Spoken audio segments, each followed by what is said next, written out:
Hello, this is Mike Dixon, and this is the Bolivia Baptist Wednesday Night Bible Study for August 5th, 2020.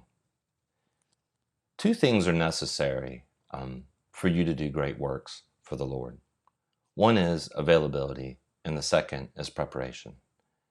I saw someone tweet recently that God's not looking for ability, He's looking for availability. You know, Moses didn't part the Red Sea, God parted the Red Sea. Moses made himself available. There's a misconception in Christianity that we've got to be great people in order to do great things. But that's not true. Billy Graham made himself available. He had great speaking ability and he had charisma, but those were from the Lord. And if Billy Graham hadn't made himself available, God would have given that to someone else. What God's looking for from you is making yourself available. The second thing is preparation. That's predominantly fashioning faith. You've got to have faith that God is going to be there, that He's going to show up, that He's going to do the things that He said to do. If we're a wineskin and God is the wine, faith is the neck. When we lose faith, that neck closes up and God is not able to pour in like He wants to. When we have great faith, that neck remains wide open and God is able to pour Himself into us fully.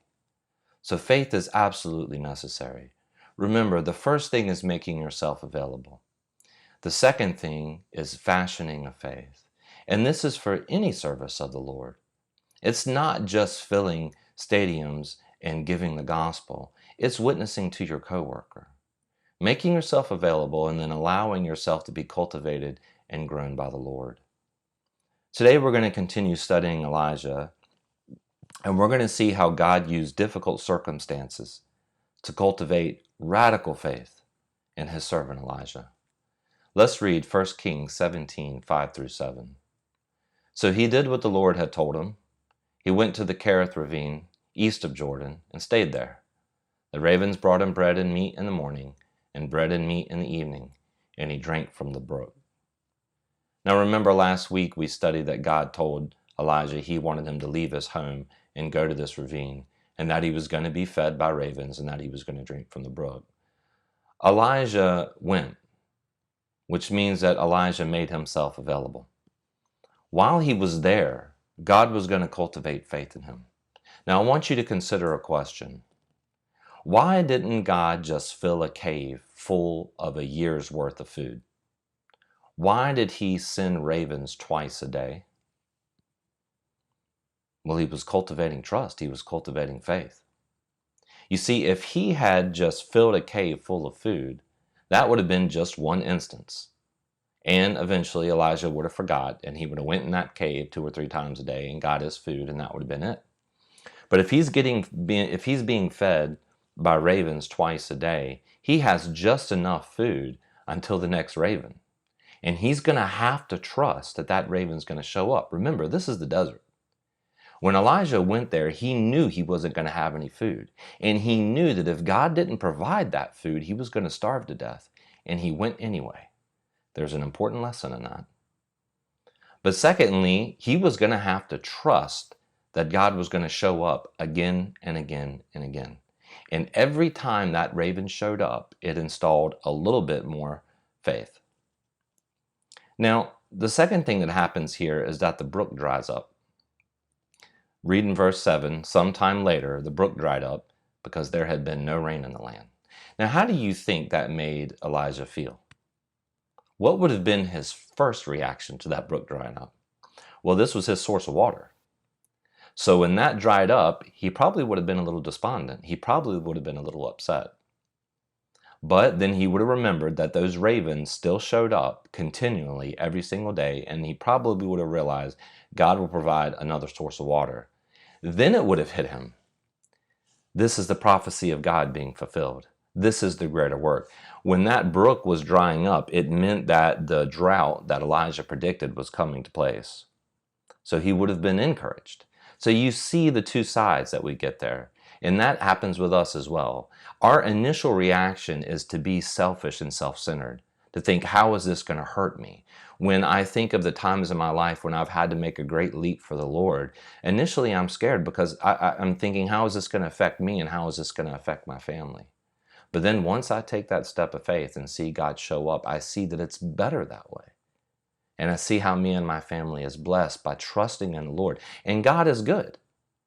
He's always good. Have you had a drying brook experience?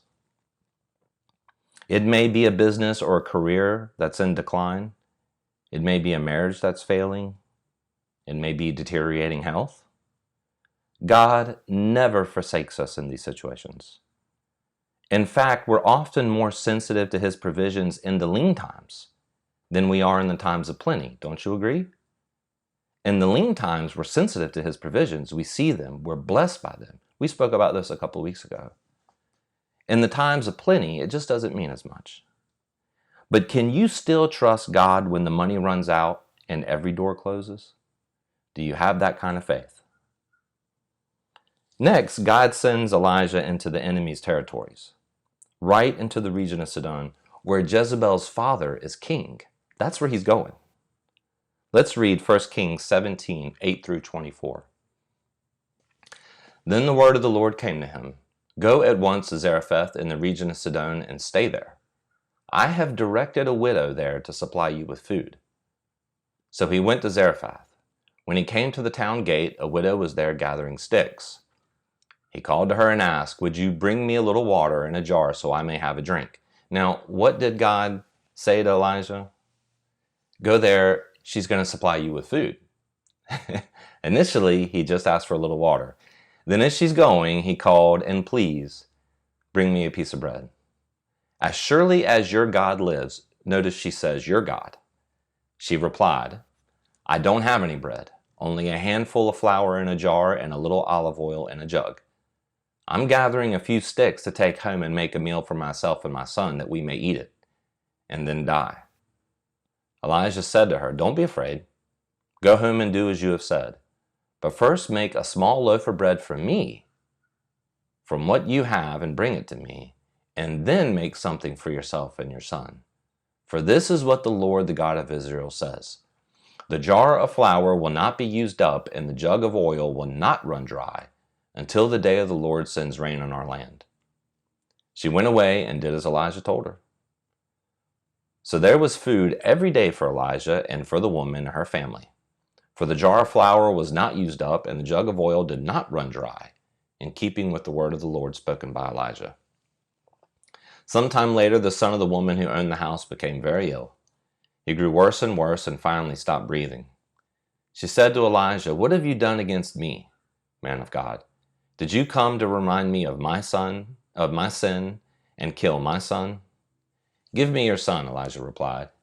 He took him from her arms, carried him to the upper room where and that means where Elijah was staying, and laid him on his bed. Then he cried out to the Lord, "Lord my God, have you brought tragedy even on this widow I am staying with by causing her son to die?" Then he stretched himself out on the boy 3 times and cried out to the Lord, "Lord my God, let this boy's life return to him." The Lord heard Elijah's cry, and the boy's life returned to him, and he lived. Elijah picked up the child and carried him from the room into the house. He gave him to his mother and said, "Look, your son is alive." Then the woman said to Elijah, "Now I know that you are a man of God, and that the word of the Lord from your mouth is truth." Why would it have been difficult for Elijah to ask this woman for food? You notice at first he says, "Can you bring me a little water?" You can tell he's nervous. He doesn't really want to ask her for food. As she's leaving, he says, "And bring me some bread, please." He doesn't want to. Why is that? Well, do you like asking people for food? Do you like asking people for stuff? I don't. I'll go hungry before I ask somebody for food. I don't like doing it. Secondly, widows were the poorest of the poor in the ancient Middle East. If you didn't have a husband or an older son who could work and provide for you, you had nothing. You couldn't own property. She was the poorest of the poor. Could you imagine?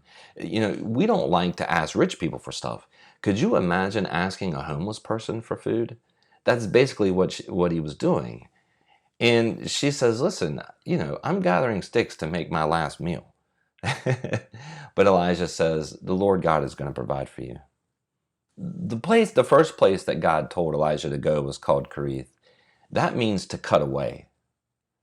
Zarephath comes from a word that means furnace, which also is very similar in that it's burning away.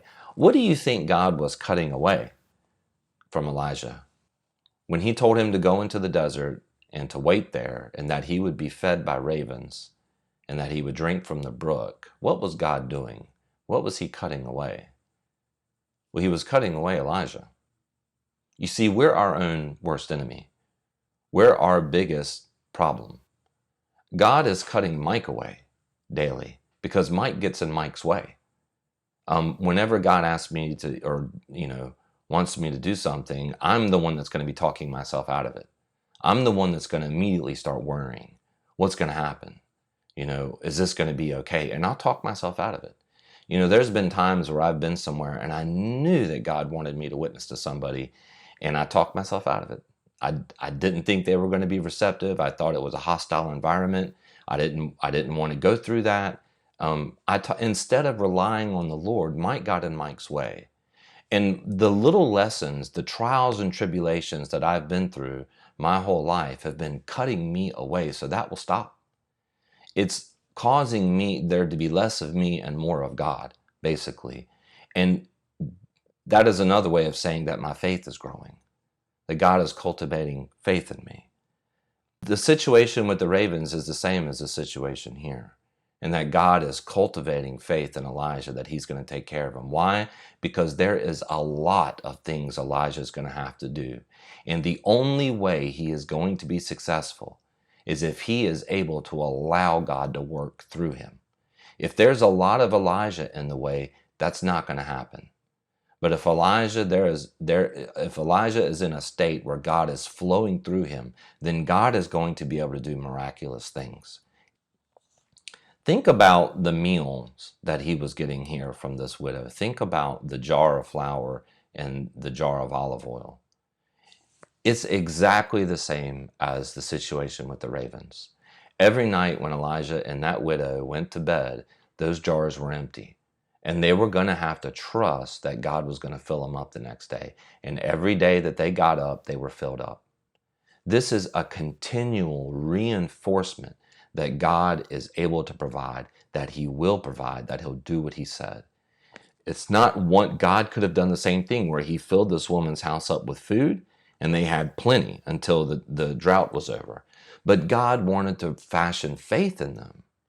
And that's why you think about, why won't all my problems go away? Why do I keep having these continual small issues?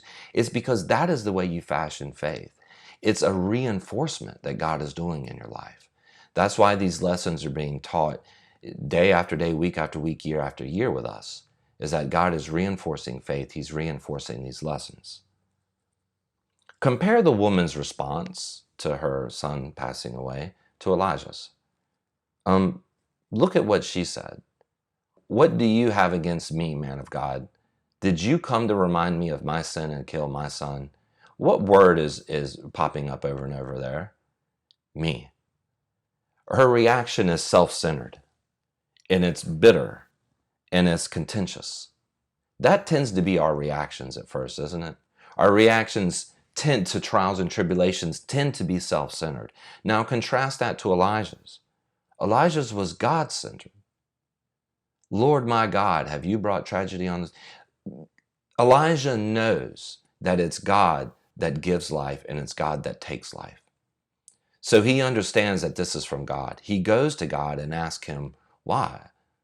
Why have you done this to this widow? Why would you take this son? Then he begs the Lord, please give the life back. What was this doing?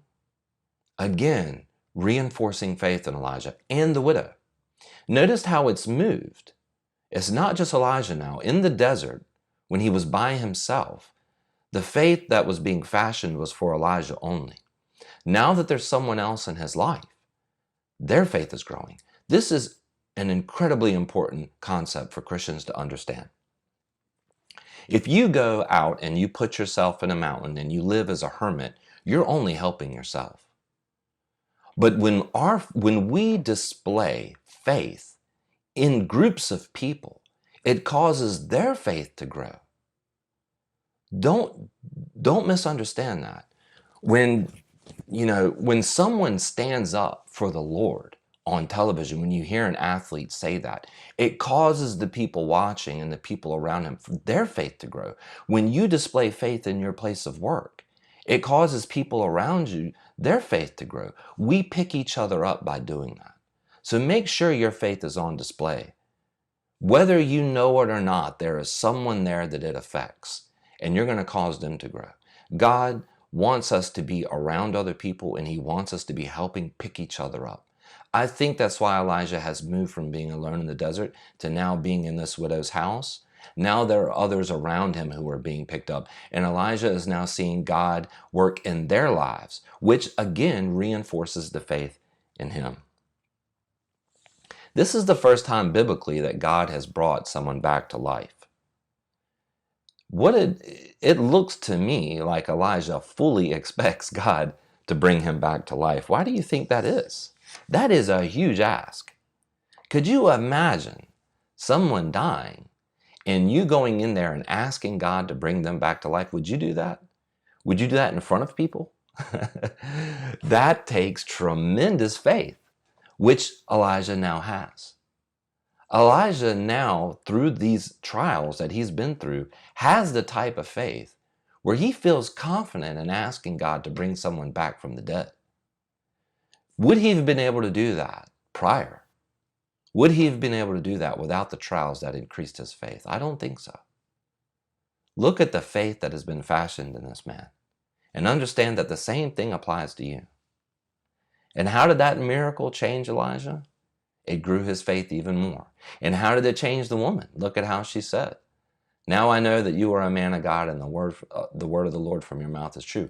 Her faith has now increased. One lesson to take away from this: we don't part oceans and we don't move mountains. God does. God parts oceans. God moves mountains. All we have to do is make ourselves available and have faith that he can do it. Thank God today for how he has grown your faith. That's all for today. I hope you have a blessed rest of your week.